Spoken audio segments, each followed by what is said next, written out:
Então, o que é, de verdade, uma escola para todo mundo aqui no Brasil? É sobre isso que a gente vai conversar hoje, a jornada da educação inclusiva e o que ela realmente significa. Olha, durante muito, mas muito tempo mesmo, a escola funcionou num modelo meio tamanho único, sabe? E o resultado disso, muita gente desistindo no meio do caminho. E a culpa, no fim das contas, acabava caindo no colo do próprio aluno. É aqui que a coisa começa a mudar. Essa pergunta ela vira a chave.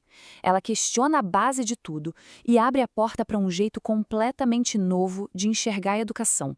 Certo, vamos entender a raiz desse problema. Historicamente, a gente sabe, educação não era para todo mundo, era um privilégio. E isso criou um sistema que, mesmo sem querer, acabava deixando de fora qualquer um que não se encaixasse naquele padrão esperado.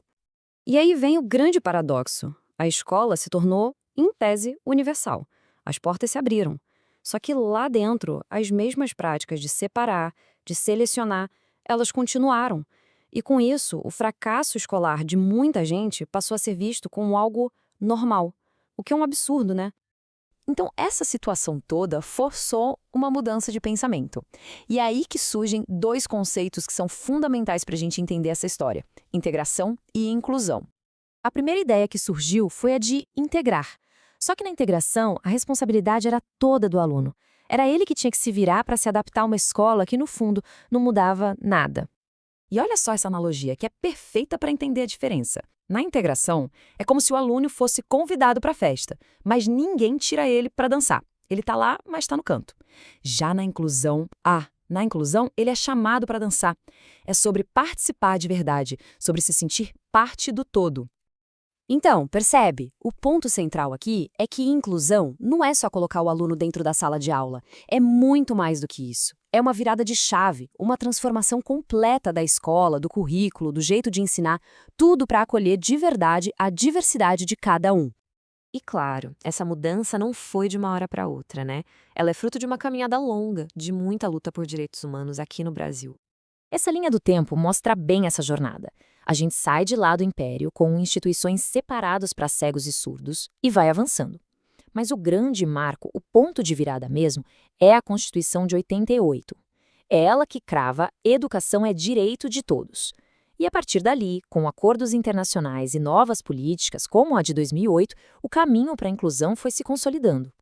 Tá, mas e na prática? Saindo da lei e entrando na sala de aula, como é que isso funciona hoje no Brasil? Bom, o primeiro desafio é quebrar barreiras. E não é só uma, são duas. Tem a barreira física, que a gente vê, uma escada sem rampa, uma porta estreita, mas tem também a barreira atitudinal, que é invisível. É o preconceito, é o medo, é achar que o aluno não é capaz, e essa muitas vezes é a mais difícil de derrubar. E para ajudar a quebrar essas barreiras, uma ferramenta super importante é a sala de recursos multifuncionais. Pensa nela como um espaço de apoio dentro da própria escola, sabe? Um lugar todo equipado com jogos, livros adaptados em braille ou libras, tecnologias, enfim, tudo o que for preciso para garantir que cada aluno tenha o suporte necessário para aprender junto com a turma. E isso aqui é o coração da inclusão na prática. Acaba aquela história de um jeito só de ensinar. Agora, os professores precisam ter um leque de estratégias. Por exemplo, para um aluno com deficiência auditiva, falar de frente, gesticular, é fundamental. Já para um aluno com deficiência visual, descrever o que está acontecendo na sala faz toda a diferença. É a escola se moldando ao aluno, e não o contrário. Essa é a grande sacada. Bom, a gente avançou muito, isso é inegável. Mas a jornada ainda não acabou. Existe um abismo, muitas vezes, entre o que está no papel, na lei, e o que acontece de verdade no dia a dia da escola. E esse número aqui, ele choca. Ele mostra exatamente esse abismo. Em 2018, só 40,4% dos alunos com deficiência que estavam em escolas regulares recebiam atendimento especializado que é direito deles. Ou seja, quase 60% não recebiam. A maioria ficava sem o suporte necessário. Pois é, os obstáculos são bem claros. A gente está falando de resistência de algumas pessoas, da falta de grana e de estrutura em muitas escolas e, principalmente, da necessidade urgente de preparar melhor os nossos professores. Ainda tem um chão bem grande pela frente.